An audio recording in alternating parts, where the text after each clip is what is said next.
Good evening. Welcome to Baker College of Owasso. My name is Erin Smith, and I'm the program director for the PTA program here in Owasso.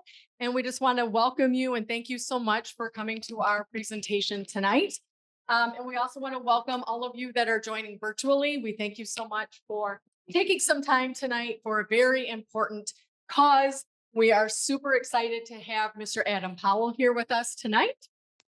Adam was met with a very life-changing diagnosis a few years ago, and he'll give us some more details about that. So we are going to hear his story of tenacity, hardship, and basically sheer determination, because you're looking MS in the face and you're saying, you're not going to beat me. And so we are so excited to have you here today. I did do a little bit of homework. I'm not sure if you know this or not. So I found some tips or little statistics about MS. Number one, MS affects people of all ages, genders, and ethnic backgrounds in every region of the country. Most people who are living with MS are diagnosed between the ages of 20 and 50, with the average age of being 34 at onset of diagnosis. 3 times more women than men are diagnosed with MS. Nearly 1 million people in the United States live with multiple sclerosis, and 2.8 million people worldwide have an MS diagnosis. So pretty much if you are here in this room, and I have spoken to a few of you already, or if you are watching virtually, pretty much anybody here either is diagnosed with MS or knows somebody who is diagnosed with MS. So everything you are going to tell us tonight is going to be so worth it. And like you said, on the news not too long ago, your goal is to bring hope to people who are living with MS or people who know somebody with MS. So we are super excited to have you here. A little bit of housekeeping for those of you who are here in person. We do have restrooms that are out that door down the hallway. We have some refreshments for you, so please feel free to take advantage of that. And I also want to let you know we are going to do a separate question and answer period after Adam is done speaking. So we have, for those of you who are here, we have paper and pens. So please write down your questions. For those of you who are joining virtually, we have a few people that are monitoring the chat. So please feel free to jot down any questions, or in the chat, please write your questions. And then at the end, we will make sure that your question gets to Adam. If you do a question here, we'll come over to you with the mic so that you can personally give your question to Adam. So without further ado, please help me in welcoming Mr. Adam Powell.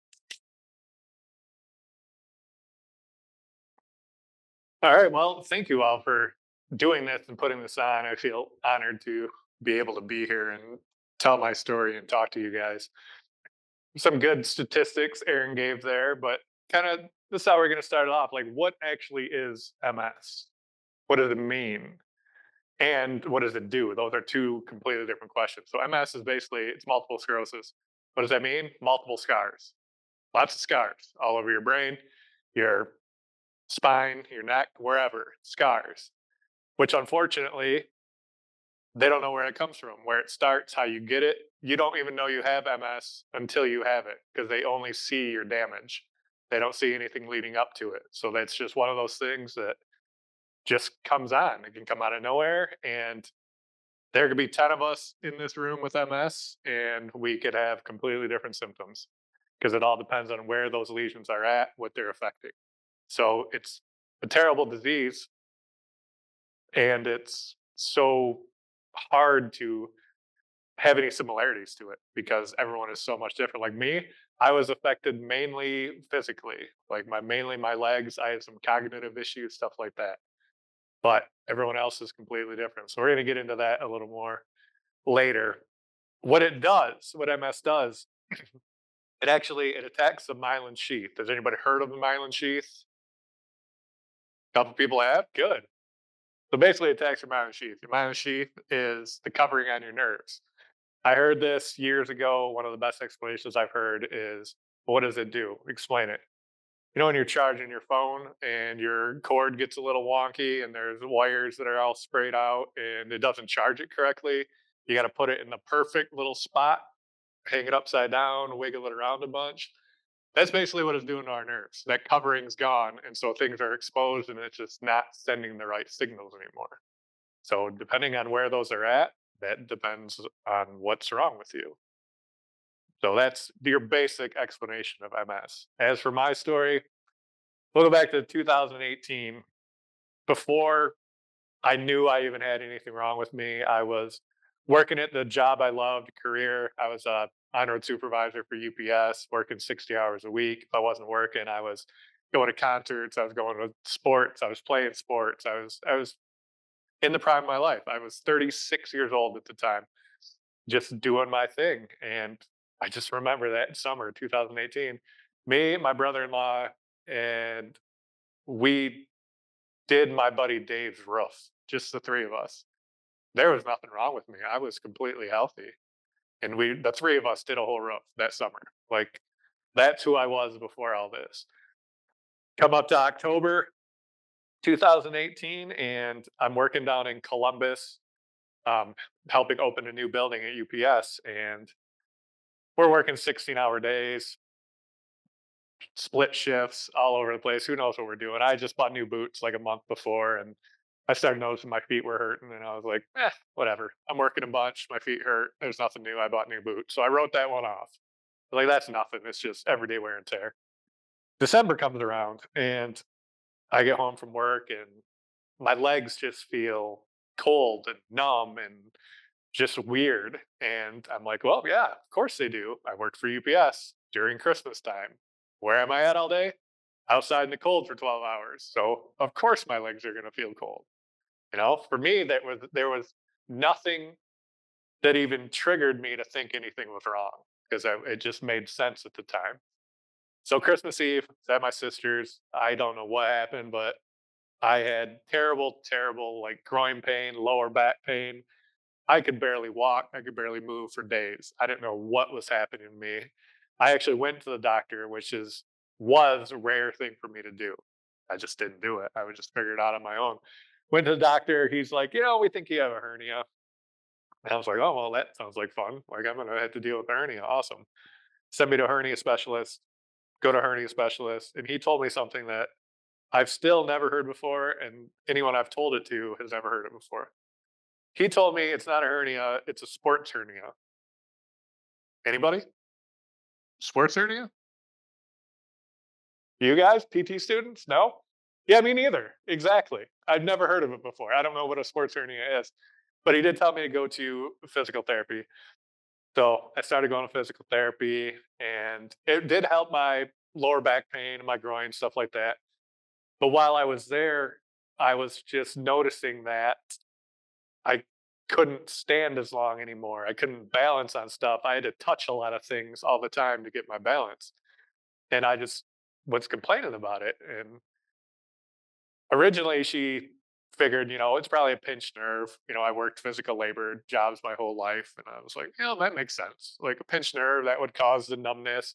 Like, usually it's only in one leg. I don't know why it's in both my legs, but sure, that's a good explanation for me.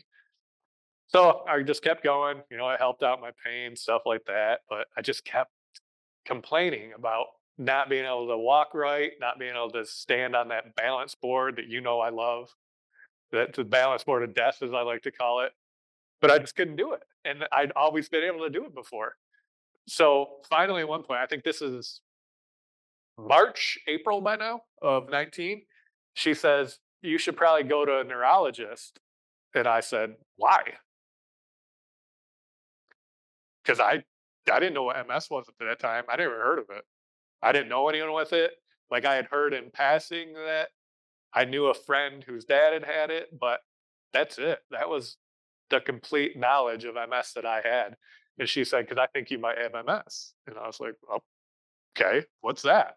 So I kind of looked it up, and it was like, well, that sounds like a good time. Like, I hope it's anything other than that. I remember thinking early on, I was like, you know what? I had a bad car accident 10 years ago. Like, maybe I like broke my neck and just never knew it. And maybe that's what's causing this. Like, I hope that's what's causing this. That wasn't the case. So I go to a doctor in Flint, and don't go to a neurologist in Flint if you can. Just avoid it. like the plague. It was the worst doctor experience I ever had. My mother, who's sitting right over there, is the sweetest lady in the world. Anyone that knows her knows that. She yelled at the doctor. So if she is yelling at a doctor, you know there's something wrong. She had to hold me back from really going after him a few times. But anyways, so stay away from that one. He did do a couple things right. I mean, he diagnosed me quickly. He diagnosed me correctly. He had good plans for what I was supposed to do. I was diagnosed with primary progressive right off the bat. There's usually three different categories of MS. It's relapse remitting, and then that can transfer over to secondary progressive, and then there's primary progressive, each one getting worse. And they say 90% of people are relapse remitting. I was the lucky 10%. So go big or go home, right? So he did all that stuff right, and I was diagnosed primary progressive MS. It's June of 2019, and as soon as I get diagnosed, he takes me off work 6 months right at that moment. And I was 37 years old in my prime, big, strong, working, doing everything, and it just took me completely out. I didn't know what my body was doing to me. I couldn't work.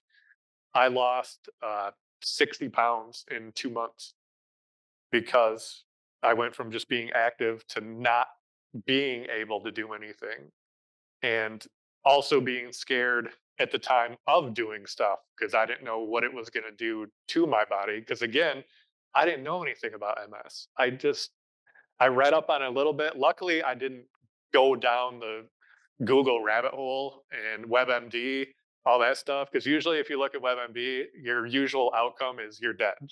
So I tried to stay away from that. But I did try to learn from here and there, look at stuff, and I knew what it was. But like I said earlier with MS, you never know how it's going to affect you because everyone's different. So mine was mainly physical. I went off work. At that time, um, I was still walking. I was limping. I hadn't used a cane yet, and I was just trying to figure out what to do, try especially with work because I never missed work before. I worked for UPS for 12 years. I didn't know what it was like to not work and try to figure out short-term disability, long-term disability, this, that, and the other. So that was all brand new to me. So I'm going through all that stuff. And, at the one point I picked up, I started using a cane here and there just because the legs were getting worse and I couldn't walk as well. Started picking up a cane.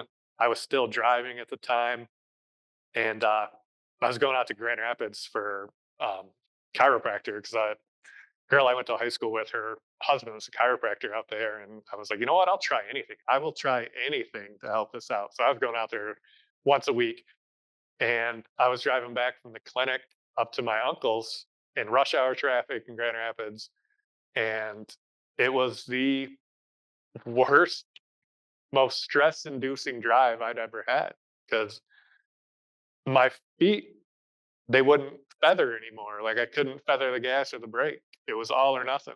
I couldn't just stop. I would just slam on the brake, and then when I would try to go, I would just slam on the gas, and then my foot would fall off the brake, and it was terrifying to me, especially with what my career was. I taught drivers how to drive for a living. That's what I did at UPS. So like I got back from Grand Rapids, and I was like, I'm done. Like I can't drive anymore. Like this is it. Like I have to stop because I don't trust it anymore. And that was hard because I was still living on my own at the time, and of course it was a second floor apartment too, which worked out really well for me. But I got by. I did what I could. My parents were amazing. They would take me to my appointments if I had to.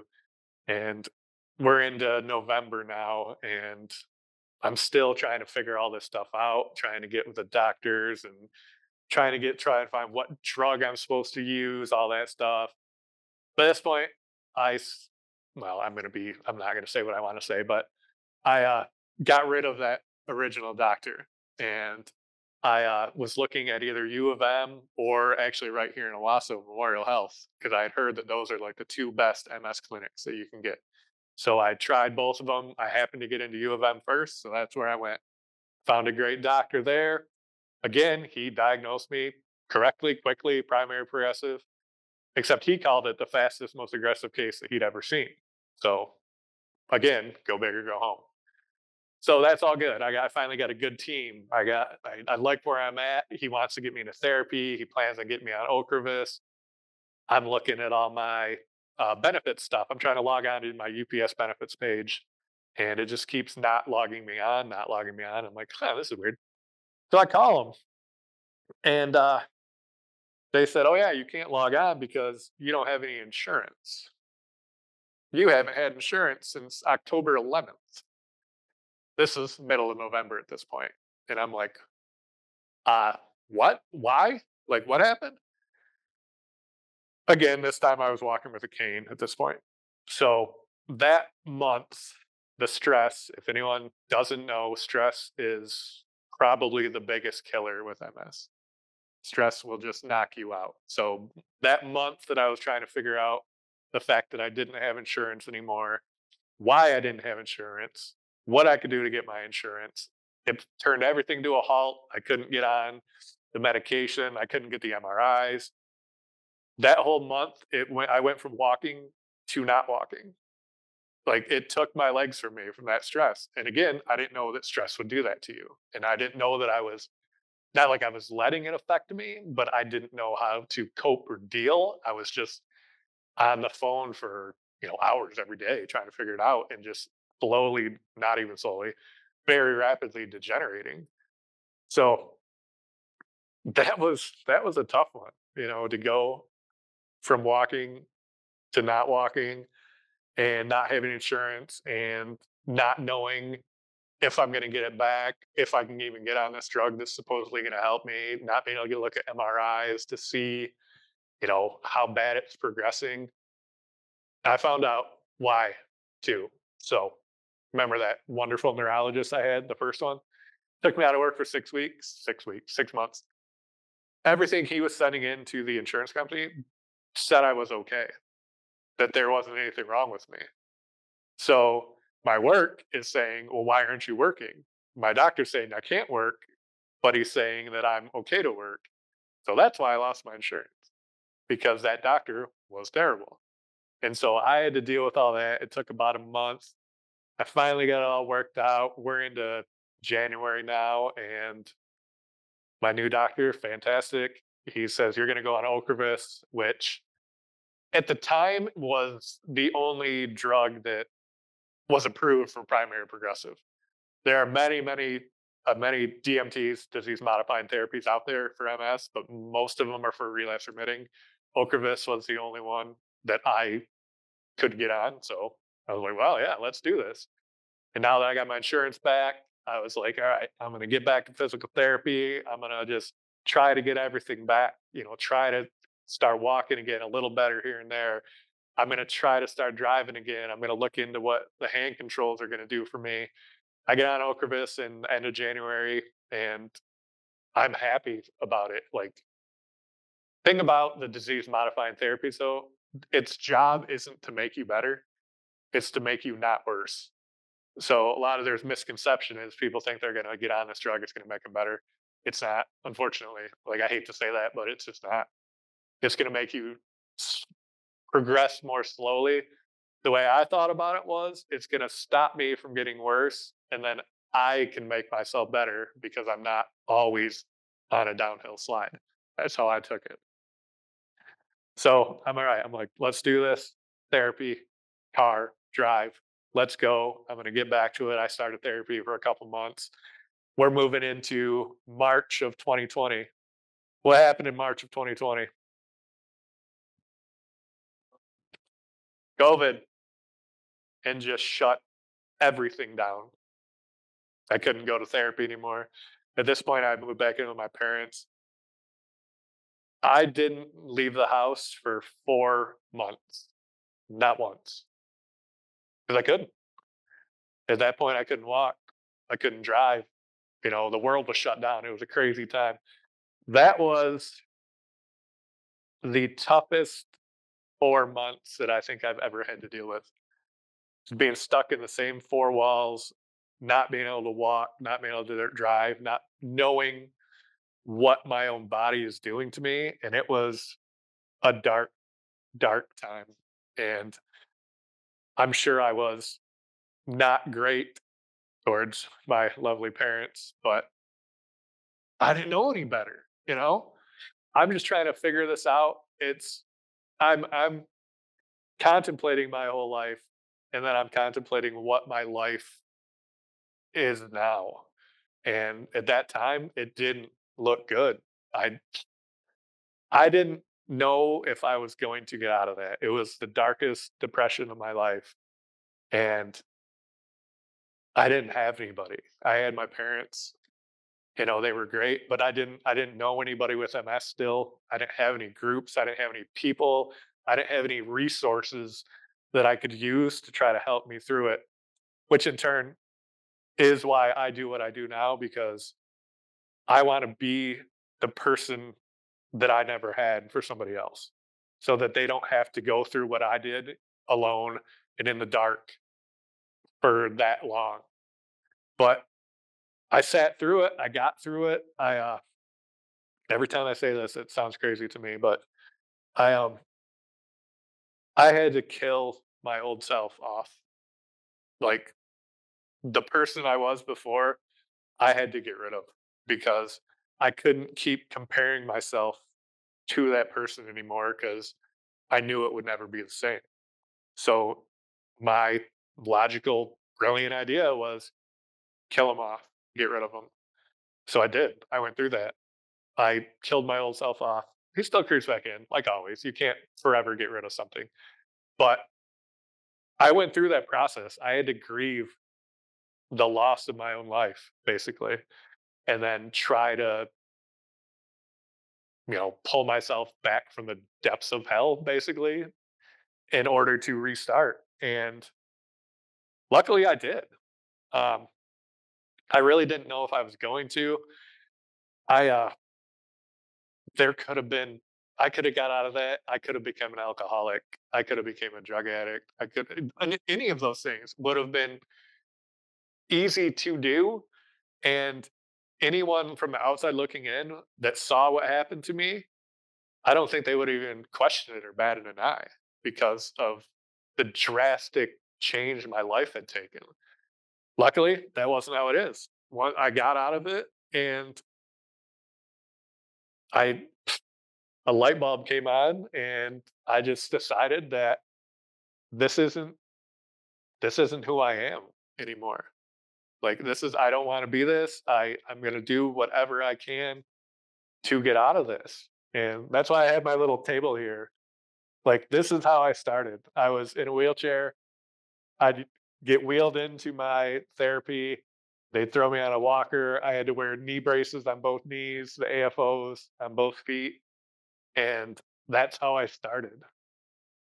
I would just throw my foot in front of myself and hope for the best. Sometimes it didn't end well. Like that foot didn't go where I wanted to, and I'm on the ground. But I kept getting back up, and COVID finally ended. I was able to go back to therapy, and I went to U of M again. Same. I always go to U of M for all my stuff now. U of M Brighton, and I connected with a therapist who I absolutely just love and adore, and I've been with her for 4.5 years now, probably.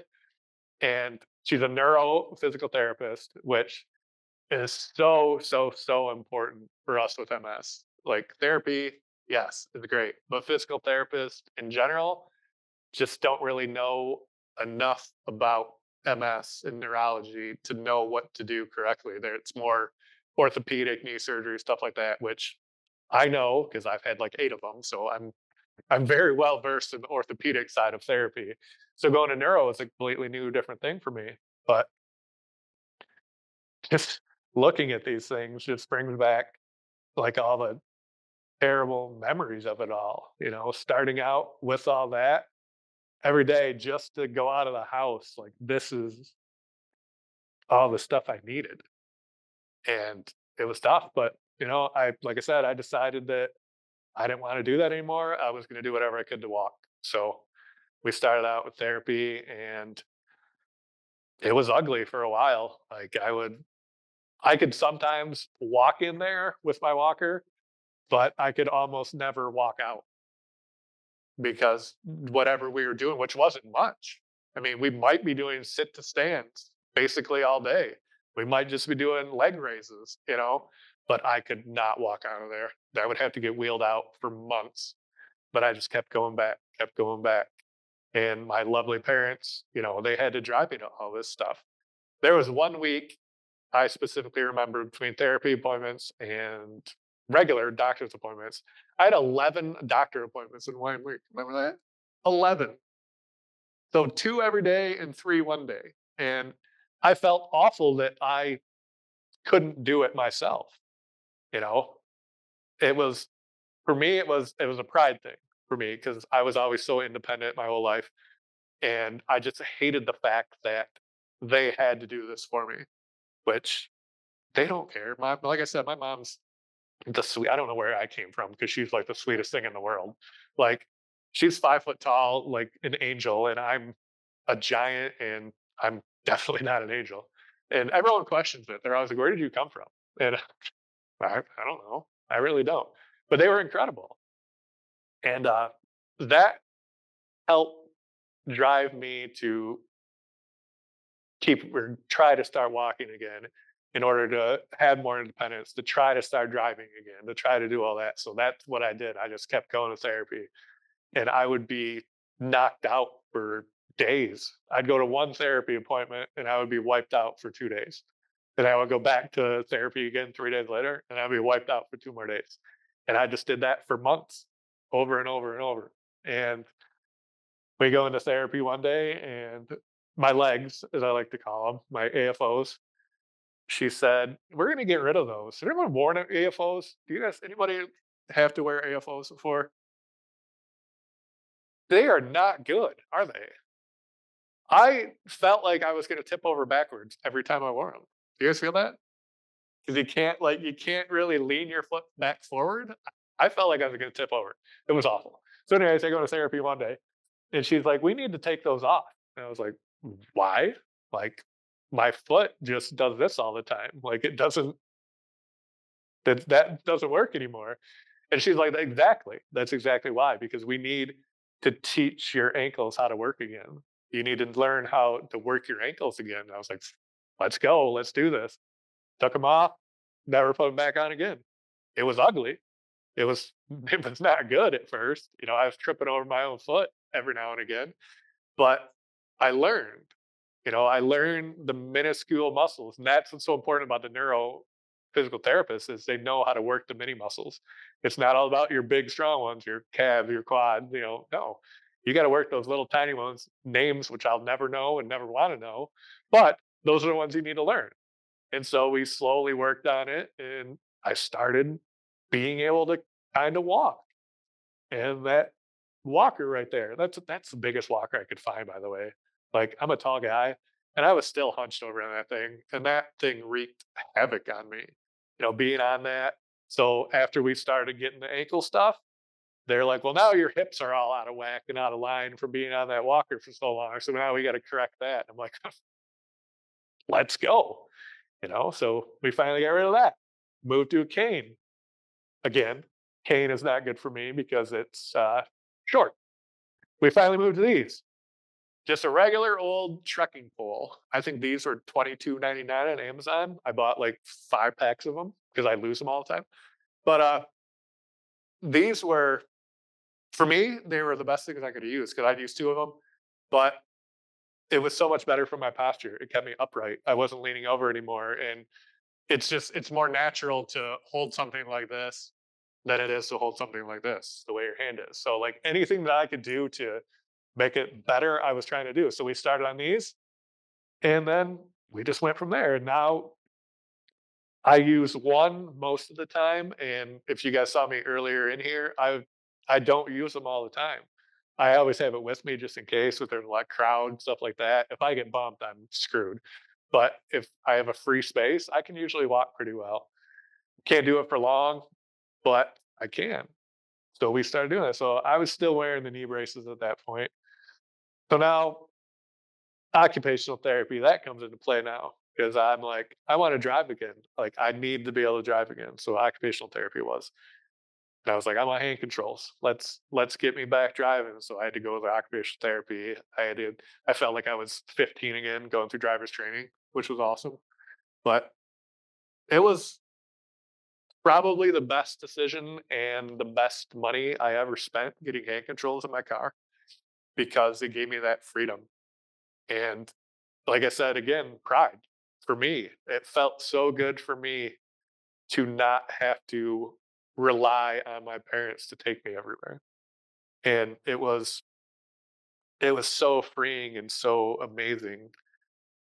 I remember I got it back home. I didn't drive it back home because it was down in Wixom. And I'm like, yeah, I don't think I'm going to drive it yet because expressway and I don't trust it. But I got home and the first thing I did when we got home, I hopped in it and I was like, I'm going to go drive around the neighborhood. That's it, just the neighborhood. And then I ended up not just driving around the neighborhood because, I mean, it's me. So I just had to keep going. So I did. And I drove up to the gas station. I I haven't drank pop in 5 years, I think. I drove to the gas station and I bought a Mountain Dew because I used to love Mountain Dew. Like that was like my crack, man. I love that stuff. But I went and bought a Mountain Dew at Speedway, which is 3 miles from my house. And it was probably the most delicious pop I've ever had in my life because I did it myself and completely myself. I mean, I was using the walker still, so I had to park my car, pull my walker out, get it out there, shuffle in, get it, put it in my pocket of my hoodie before I even walked to the counter. I looked like I was stealing it because, like, how do you carry a pop when you have a walker? You figure it out, right? So I did. I was like, I'm not stealing this. Trust me. Like, I'm gonna pay for it. But I still remember that moment, and it was one of the best moments that I can remember with this disease is drinking a Mountain Dew. It's the small things, the small victories that we can get. The more small victories you do, they keep adding up, keep adding up, keep adding up. So now I'm driving again. I'm walking again with walking sticks, you know, and in typical Adam fashion, I'm like, I can drive again. Where am I going to go? Where'd I go? I went across the country. Correct. I was like, I was supposed to get I was supposed to get this arm finished in 2019. I had planned on taking a trip to Montana, fly out there, get this arm tattooed, get it all done. Obviously, I couldn't because I got MS instead. Not a great trade off. So that's what I did, though. I was like, I've driven, 4 miles to Speedway. Now I'm going to drive 2,800 miles to Montana, which I did. I went out there and it's right by Glacier National Park. So I went into Glacier for a long time. I didn't really have plans for the trip. It was like, I'm going to go here. I'm going to go to California, see my friend. I'm going to go to Colorado, see my cousin. It turned into so much more than that. Like I don't know how many miles I put on that trip, but I went all the way to the California coast, all the way back home. Um, it was amazing. I went to 7 different national parks, which is something that I never would have done when I was still working. Like, MS took so much away from me, but it also opened it up to so much more because it changed my perspective. I didn't take anything for granted anymore. It gave me the chance to slow down and see the world for what it was. And 7 national parks. It was incredible. I took thousands of pictures. I don't think I've ever looked at them since then, but I took them. But it was just an amazing experience. And I met up with a bunch of people that with MS like along the way. Because by this point I had started getting into different groups and I found support groups through Yoga Moves MS, which if you have MS and you don't know who Yoga Moves MS is, you should definitely check them out. I started with them early on.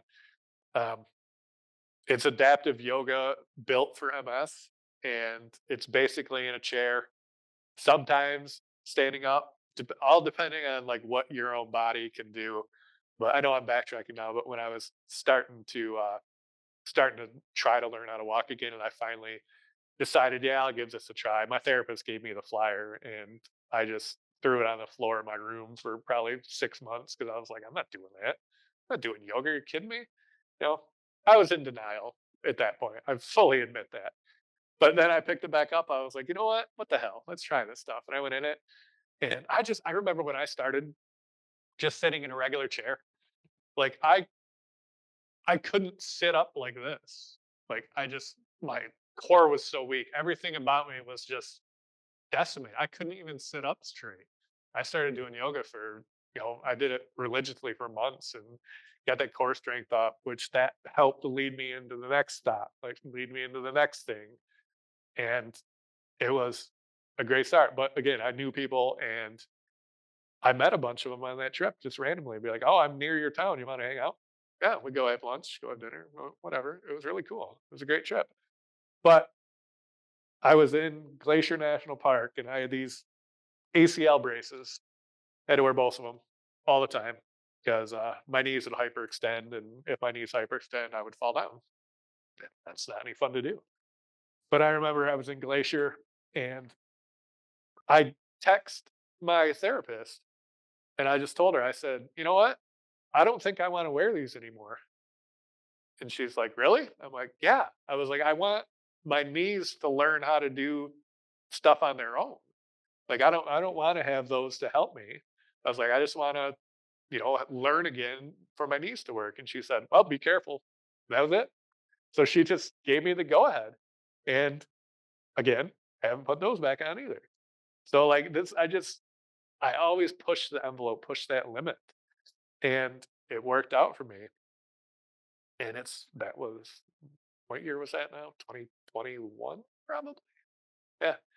And then after that, once I got back home, like I always go back to therapy. I try to do therapy at least 2, 3 times a year. Um, U of M Flint, right over here, they do a program, which is awesome. You can go in and work with the students, which just ended on Monday, and I had a great 10 weeks with them, and it was wonderful. These are my 2 therapists right here. They were wonderful. And Amy, they're amazing professors. So I was doing that. I was doing regular therapy and I got myself back to the gym and I used to work out a lot. I was an athlete. I used to work out, but I had to modify pretty much everything I did at the gym because I couldn't do it standing up anymore. So I just had to learn how to do it again. But I got religious at the gym. I was there almost every day. Like I wanted to be on the top of that leaderboard every month. I wanted to be that guy. I wanted to be that guy just to prove to myself that I could do it, basically. And I did. I went to the gym almost every day for a year, like religiously. And looking back, when I could do therapy one day and then not do anything for 2 days, like I just pushed that line. Fatigue is another awful MS symptom. You can move that fatigue line though. Like you can slowly move it, very slowly. And I got to the point where I could just keep going and keep doing it. And it never stopped. And even to this day, I still keep doing it. I want to get back to the gym. It's been a rough couple months, but because I have POTS now as well as MS. That's been a new diagnosis and new fun. If anyone knows what POTS is, no, I'm not going to tell you. So uh, Kristen knows it well. But no, POTS is postural orthostatic tachycardia syndrome. I thought it was a problem with my heart and went to a cardiologist and all that stuff and did all the tests. And my heart is perfectly normal and perfectly healthy. Cool. There's still something wrong. So Kristen could explain this one way better than I could because this is brand new to me. But for me, the POTS, you can just stand up and pass out. That's cool. I did it. Still have a hole in my wall about this big because I just flat out passed out and went right through the wall. We kept it there though. It's still in our hallway because right afterwards I printed out a picture of the Kool-Aid man and plastered it in the wall. So like Now it's like a work of art. It's still I every time I walk out of my office, it's right there, and I just chuckle at it because I'm like, eh, like that's what kept me going through this too, is like my sense of humor and stuff like that. Because I would much rather laugh than cry, and I feel like that's how I deal with stuff. That's my defense mechanism. I make jokes about stuff. It's a terrible, terrible disease, but you gotta laugh at it. It's it's terrible. But where was I at? Clearly, I got affected cognitively too. So not just physically. Sorry. So yeah, so now we're going back to therapy, and we're working on like basically a POTS protocol now to get me used to, well, standing up basically, which sounds dumb, but it's getting there. And we're doing a MS fitness program. Jess is putting that on again. It's all high intensity interval training. I did it last year. It's supposed to start back up in a couple weeks, and that's her goal, is to get me back to be able to do that. And I want to get back to do that so I can get back to doing my stuff. Everything's a step for me. It's a stepping stone, one thing to the next. Small victories. All those little small victories really add up. And that's what we have to focus on with MS, is being a little bit better than we were yesterday, and just not getting stuck in woe is me, all that stuff. That's the main thing, I think. But that's about all I got. I don't think it hasn't been an hour, but let's go. I kind of burned myself out and got distracted a few times. It happens. But yeah, if anyone's got any questions, I would love to. That's more my speed, anyways.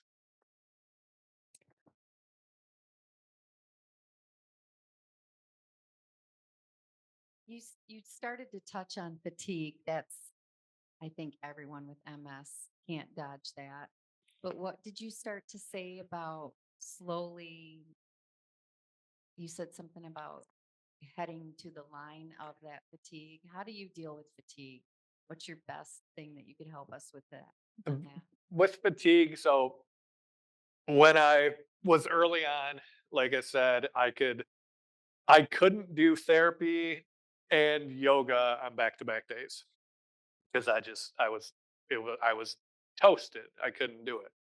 But the more I did it, the more I could kind of shorten that gap of fatigue.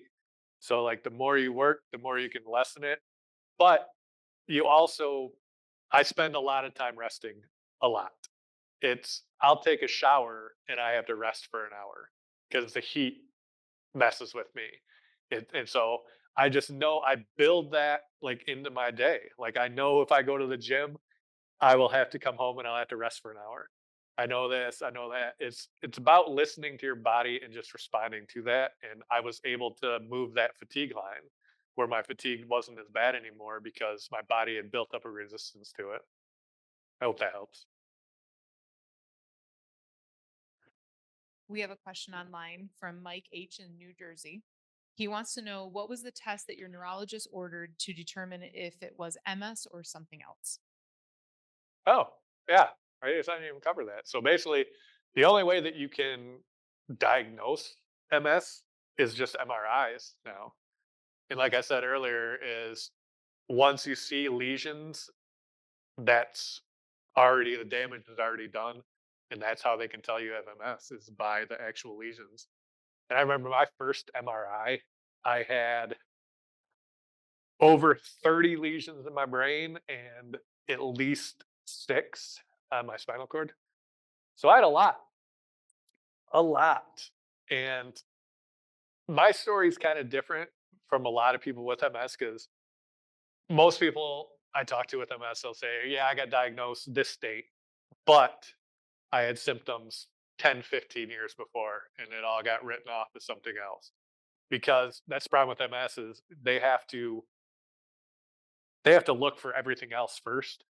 And then the last thing is MS basically, which just give someone an MRI and then you can see it instead of jumping through all those hoops. But insurance companies, I don't know, let's start with insurance companies, but you know how they are about that. But yeah, the MRIs, and then sometimes they'll make you do a spinal tap to check your O bands, but it's mainly just the MRIs. Oh yeah, Mike, I was supposed to do this for you too. That's right. That's my shout out to you. Do we have any other questions here? Okay, hold on. Actually, can I do this one real quick? Okay. Adam, it's been what, 6 years you've been diagnosed? Almost 6. 6 years? Oh, yep.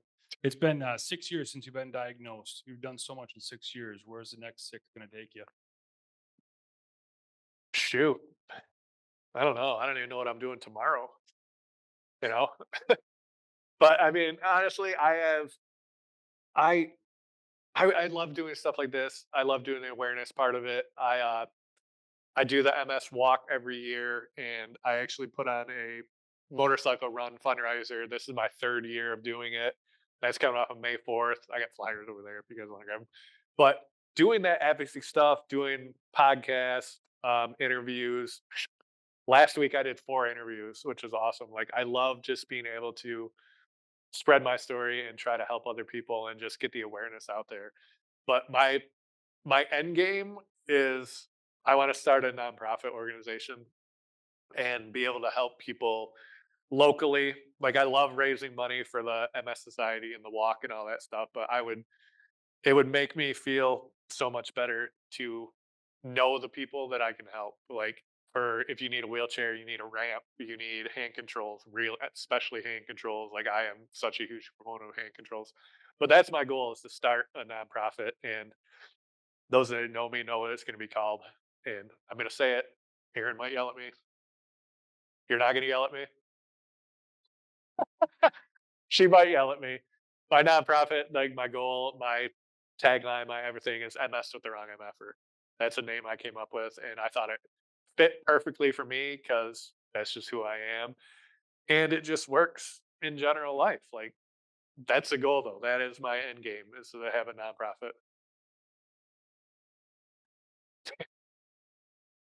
Who else had their hand up? I know you. Okay.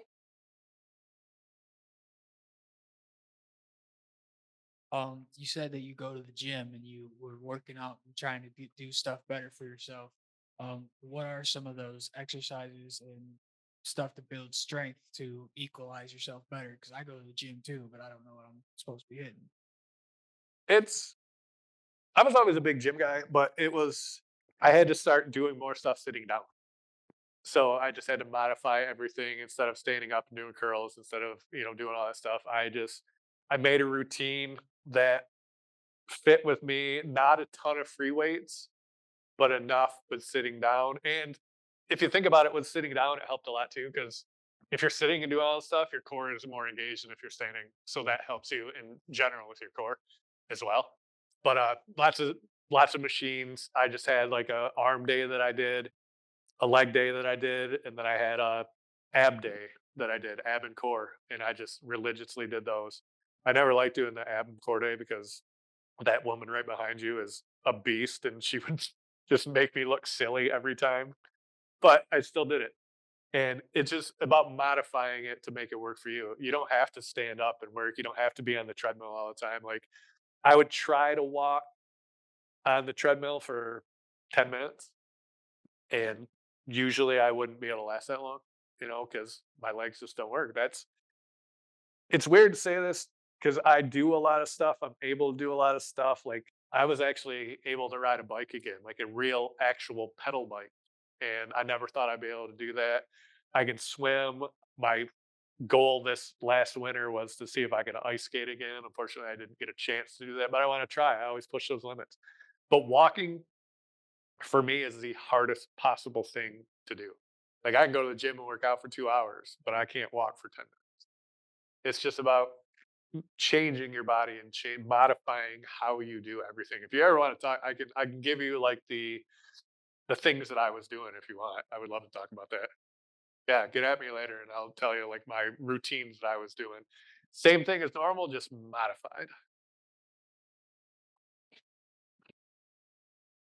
So Mark W. online said, I also have primary progressive MS and I am in therapy using functional electrical stimulation at the Recovery Project in Livonia.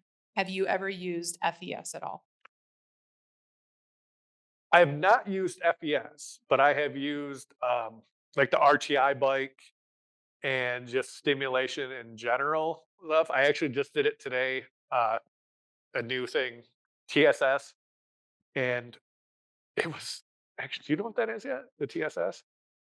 My therapist just went to a conference this weekend, and she came back with it. They basically put a stem on the back of your neck up here, and then they put two more down here, and then they crank it up, and they're basically like, we don't know where you're gonna jerk, but you're gonna jerk at some point, and then we're gonna turn it down. So I was like, cool. I'll be your guinea pig. So they're cranking, cranking, cranking. And I was like, yeah, I don't feel anything. Got it. Figured it out. Turned it back down. But anyways, so like that stim, I was they were just trying it out on me, and I had that thing on, and I was able to stand tandem, which you guys know is not very easy for me, really well. Like I wasn't wavering back and forth, just standing there. Yes, just standing there. And then I switched the feet and did the same thing. And so then we tried to walk, and you know how I walk. I walk like this. Yeah, I did. It was like my walk was more straight and my ataxia was way better. So the stim itself helps. FES, I don't know about. What is the difference between that? What's the FES?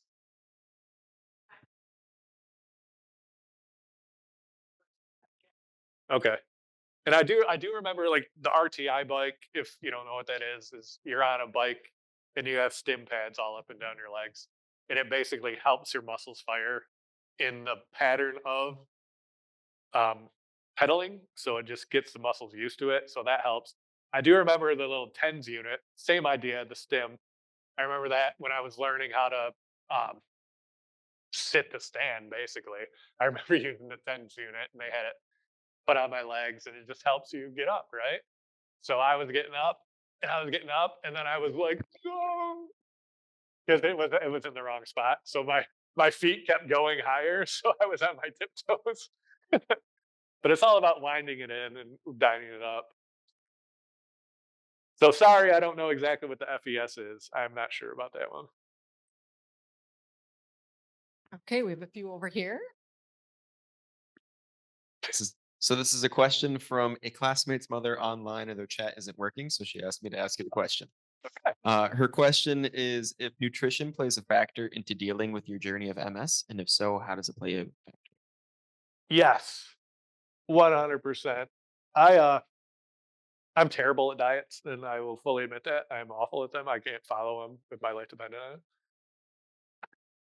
But the thing I try to do is stay away from anything inflammatory, basically. I don't eat a lot of sweets, a lot of sugars, not a lot of dairy, not a ton of bread, but also MS took so much from me that if I want to eat pizza, I'm just going to go eat pizza.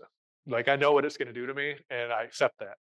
But mainly I just try to stay away from anything inflammatory and it's helped me out enough. I definitely eat better now than I used to. So, yeah, diet is a big thing. I'm just not good at it. So, I just stay away from certain things.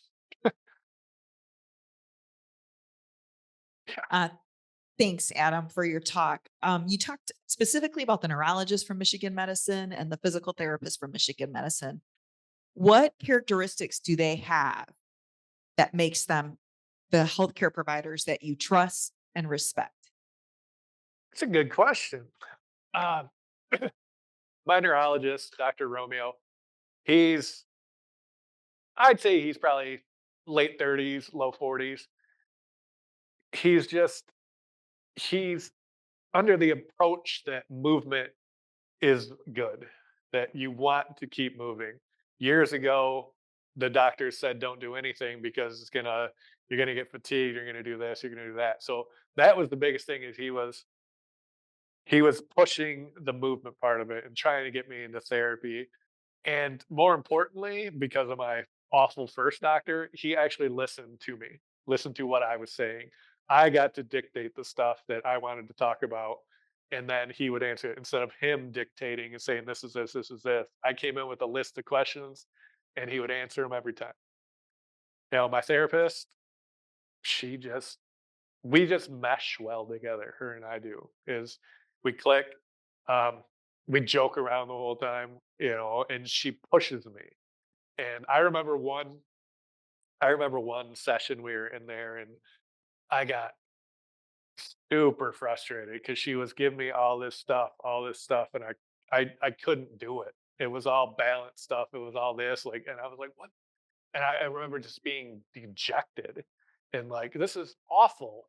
And she sat me down and she's like, you do realize why I'm doing this to you, right? And I was like, no, this shit's awful. Like, what are you doing? I can't do anything. Like, this is terrible. Quit it. And she's like, no, she's like, I'm giving you stuff because you are so far advanced from where you should be that I have to find stuff for you that you're going to fail at. And I was like, okay, that makes me feel a little better. I was like, oh, I approve of that. You're good now. We're friends again now. But no, we just have a really good relationship. Like I said, like I text her when I was in my trip and said I'm getting rid of these, and instead of her being like, "Well, no, you shouldn't do that," she trusts me to make my own decisions, and we text each other a lot. I mean, she's become one of those people where when I rode a bike for the first time, she was one of the first person I text, and I said, "I just rode a bike," and she was like, "Oh my god, that's awesome!" That's just we have a really good relationship like that, and we know each other well. And I love what she's doing because she's doing that MS fitness class, which is high intensity interval training. I love that. She finally got the grant for it. It's cheap for us to do. I mean, she's doing great things for the MS community. And that's what I love about it.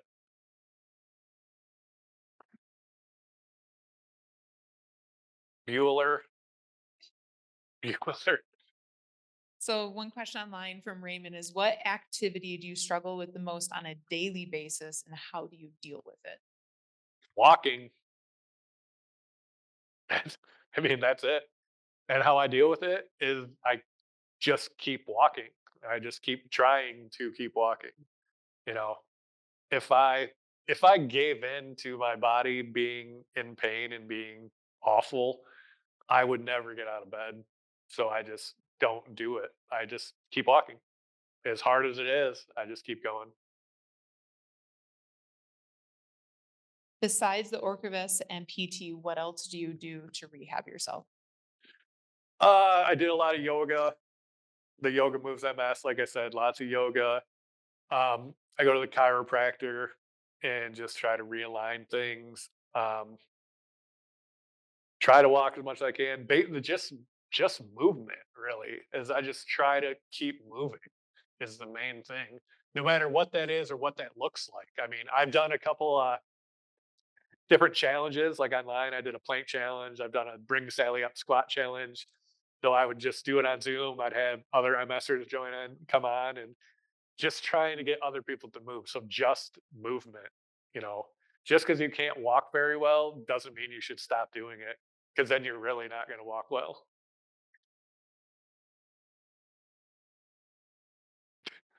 Are there any more questions here in person? Okay.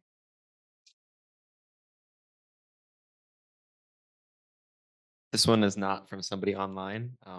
It's an actual question from the room. So, how do you manage falling, and what would be some advice that you have for other people with MS who are either concerned about falling or don't know how to handle themselves when they do fall? I find this amusing that you are asking this question, sir. So we're gonna backstory this real quick. We're gonna backstory this one. So they were my therapist at UMF Flint, and we were just doing some lateral walks, just doing regular lateral walks. And the last thing physical therapists want you to do is fall down. It's the absolute last thing you do. And guess who falls down? This guy. So I rolled my ankle. It was one of those things where I just rolled it, and I've fallen so many times over the last 6 years that when I do that, if an ankle roll, something like that, I just fall. I don't try to catch myself. I've taught myself how to fall and not get hurt, and that's what I did, not thinking that they were going to get yelled at.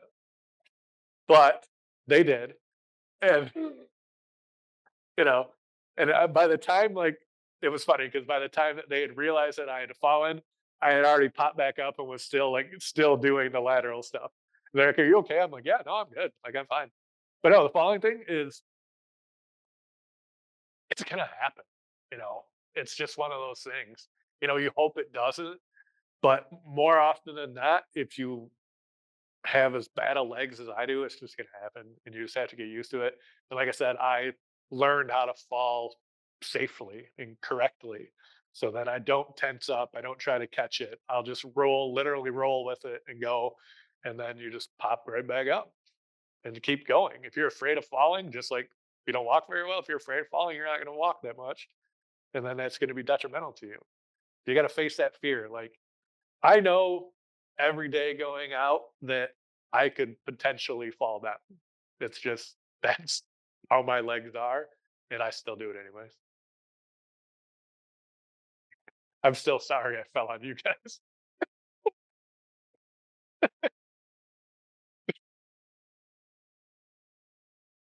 I hope Amy fails you. What is your biggest piece of advice for future physical therapists when working with people with MS? Or anything from your physical therapy experience that were especially meaningful that we should also implement into our care? Oh, that's a good one. You gonna answer it? Oh no. You can take this one if you want.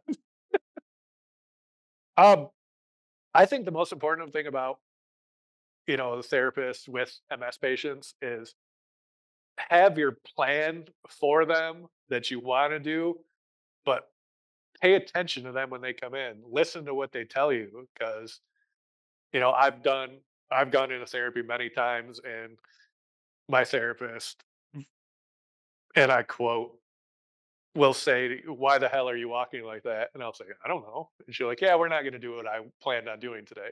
So it's one of those. So like they're actually paying attention to you, paying attention to your body, listening to what you're saying, even when you're not saying it. So it's just don't just go in with a blanket plan for each person because every day is going to be different because every day is different for us. That would be my advice. Just listen to your patient, pay attention to how they are, and tailor it that way instead of just having we're doing A today, B tomorrow.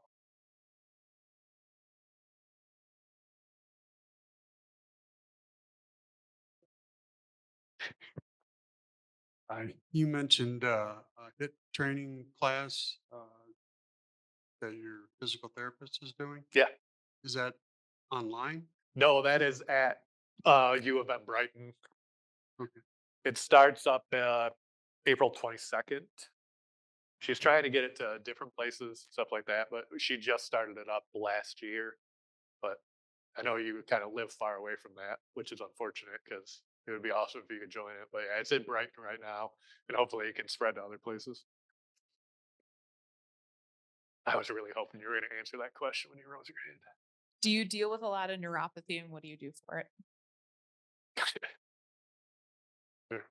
Well, I deal with a lot of neuropathy, a ton of neuropathy. What I do for it is there's nothing I can do for it. Um, my my brain doesn't know where my legs are most of the time, so that's what I have to deal with on a daily basis, and that's actually the reason that I don't take any painkillers. Um, Marijuana has been huge for a lot of people with MS. I can't use that either, but I my only feedback from my legs because of the neuropathic, not even pain, just neuropathy and not knowing where they are, is my pain. Like I use my pain as my feedback. So I need that pain in order to walk. So if I don't have the pain, I don't walk. Um, but yeah, I I wish I could figure out something to help the neuropathy out, but I haven't been able to. I just deal with it, unfortunately. Wish I had a better answer, but I don't. A few people have asked about how you inspire yourself and what messages or affirmations you give yourself on bad days. What do you say to yourself when you don't want to move or get out of bed? I'm gonna have to word this one correctly because uh, I um basically I just tell myself to get up and do it. I know early on is I I am extremely stubborn, and I always have been extremely stubborn. And my mom is probably shaking her head. I'm not looking at her right now, but I know that's what she's doing. I'm not gonna look, but I know that's what's happening. So I've always been very stubborn, and now I've used that stubbornness for good instead of evil now. And so that's what gets me going is I know that if I just sit there and do nothing, I'm just gonna get way worse. And I don't feel like that's an option for me. So I just make myself just keep going, just stubborn, stubborn. I said that in a very clean way. Thank you. Thank you. The next question is, how do you deal with an overactive bladder if you deal with that issue with your diagnosis? Yeah, I have to use catheters. I use intermittent catheters. My bladder just doesn't work anymore, so I have to use intermittent catheters. We went through all of the drugs, tried all the stuff, tried everything, and mine just doesn't work. So if you're not on a catheter and you're having issues with all it, retention, not being able to go, all that stuff, I had all those issues, and the catheter was, I mean, it was a life-changing thing for me to actually get on a catheter and actually be able to empty. That's the only thing that helped me, so that's how I helped my bladder issues. Would you advocate for MS patients to go to pelvic floor therapy? 100% yes. All day, every day, and a lot of people don't even know about it, know what it is, but yes, 100%. If you have any bowel, bladder issues, definitely go to a pelvic floor therapist because they will figure out what's wrong with you and give you the best way to correct that. So yes, 100%.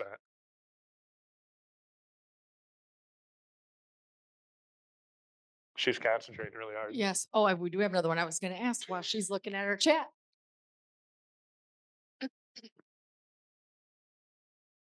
Once again, from the online student, wondering if your pain has affected your getting of tattoos. Yeah, it is it. Um, actually,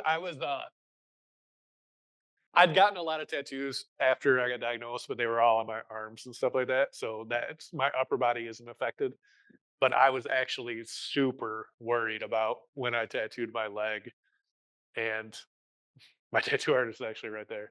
So like he knows exactly what we did.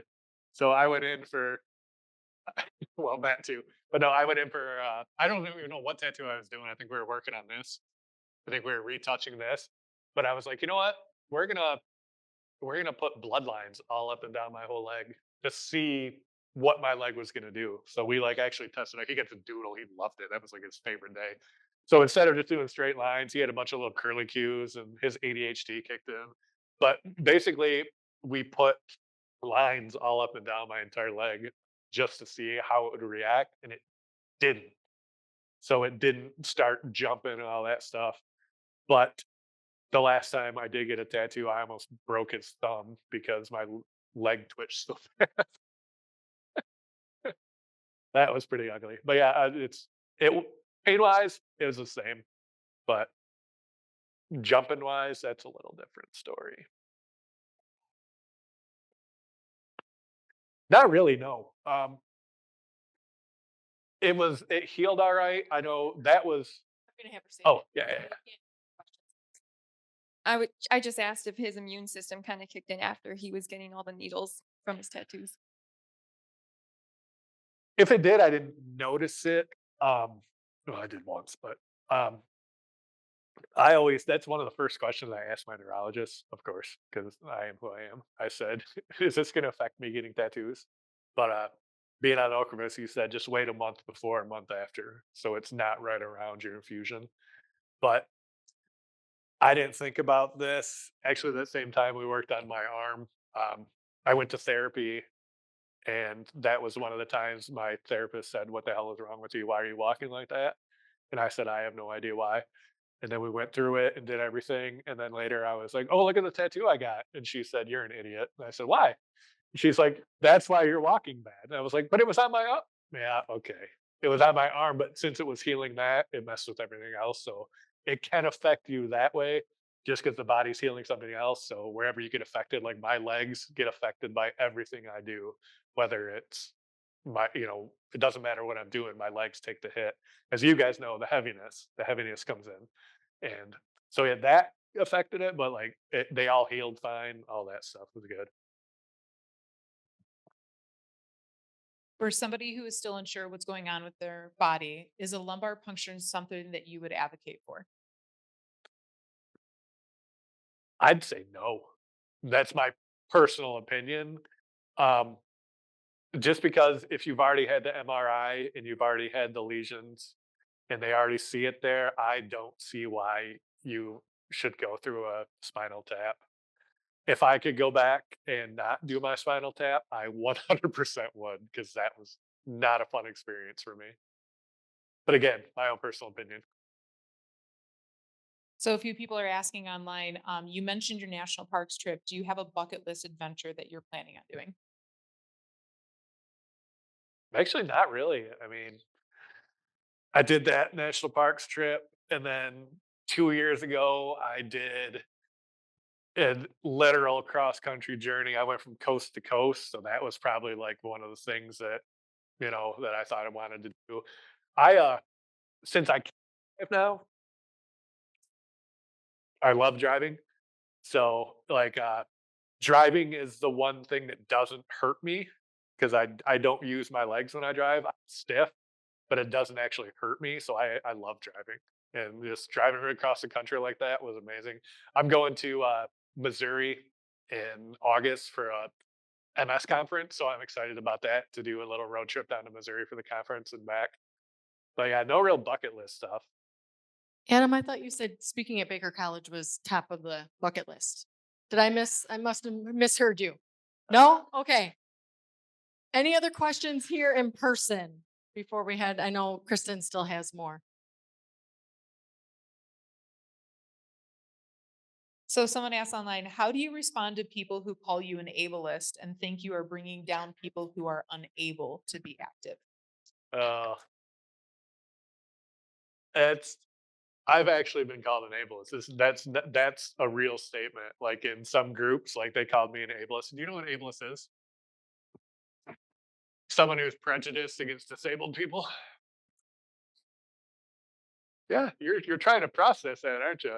Yeah, I was called an ableist, and some people just I think they just don't like the fact that I'm actually like doing something to fight this disease, and they may be in a spot where they aren't, and that's just their projections of it. So yeah, I've been called an ableist before, and I've been called a lot of stuff in my day, especially since the MS, and I just don't let it bother me. I just let it roll off because I know who I am and I know what I'm doing, and you know, I look out for myself now. And what other people think, I don't really care.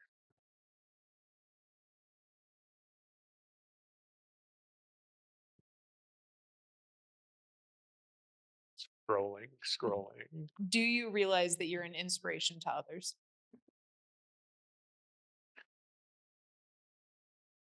I I I don't think about it like that, but I mean, I hear it enough from other people where you know I don't go around telling people that I'm an inspiration to others, but you know, if it is, I think it's great because I do this for me and I do this to help other people out. So if other people think I am, I think it's wonderful. But I don't see myself like that. Do you use any specific kind of supplements or essential oils, plant botanicals? Not really, no. Like the only real supplements I take are like vitamin D.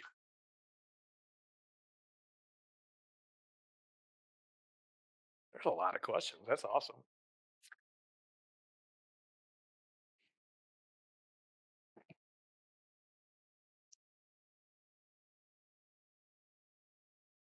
And then a lot of people are asking if you can post information or where they can contact you in regard to the U of M class that's being offered in Brighton. the bike run, how can people get a hold of you to be able to keep in touch or ask more questions? I wish I had a website, but I don't. So just my social medias. Um, Adam Powell on Facebook, and then Instagram and TikTok. I mess with the wrong Mfer, so that's pretty much everywhere. But that's about it for now until I actually get a website built, which I plan to do in the near future here. But that's the best way. I'll be sharing a lot about my bike run in the next couple days. Which, by the way, I have flyers up there. I have some bands up there. That if you want some, you can. If you want to throw a couple bucks in there, cool. If you don't just want to take them, cool too. But the bike run's on May 4th, which is really good. That's my big fundraiser for Walk MS. I've done the walk now for 4 years. Is it 4 years? Is this my 4th year? I think this is my 4th year, maybe 5th. I don't know. But anyways, my team over the last 4 years has raised over $50,000 for MS Society, which I think is fantastic. And this is my big fundraiser, so that's why I always go all out for it and try to spread awareness best I can. So a few people just wanted to say some things to you online. Oh boy. They want to say, awesome job, Adam. You're the man, MS Michigan Man 64. Oh yeah. Not a question, love just wanted Brian. to say that Adam is the true definition of a warrior. Thank you for being an inspiration. Thank you.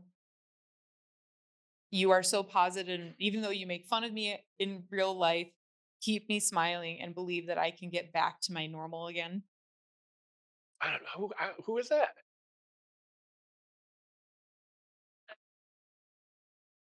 And then someone said, no question, just wanted to congratulate Adam on this presentation. He is a true warrior. I kind of chuckled about the positive comment because I always chuckle at positive comments. It's one of those things where people all the time, they always tell me how like positive I am, and I always get so irked about that because I'm like, I'm not positive. Like I hate this disease so much. Like I'm not positive about anything. But I guess if that's how it comes off to people, cool.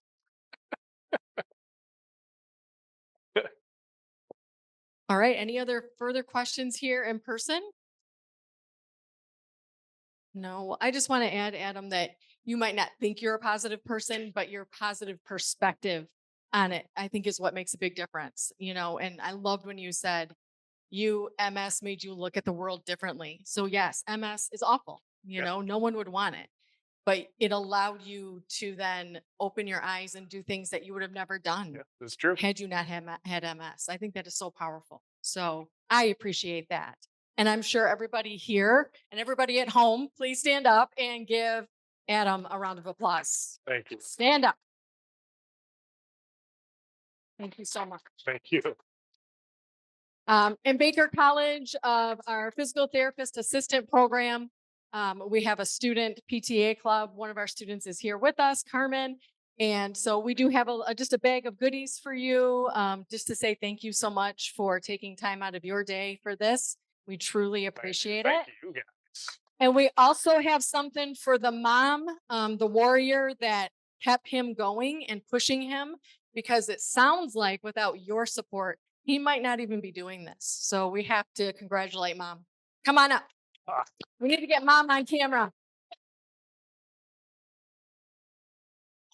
Husband's not feeling well. He's been a really big support. We have a shirt for husband too. Yeah, we do. Yes, we do. All right. Okay. Well, we want to just again thank you for everybody who took the time to come out tonight. We truly appreciate it. Thank you to all of you online, all of those great questions. I think we've just really learned a lot, and it has been really eye-opening and really inspiring. So thank you so much.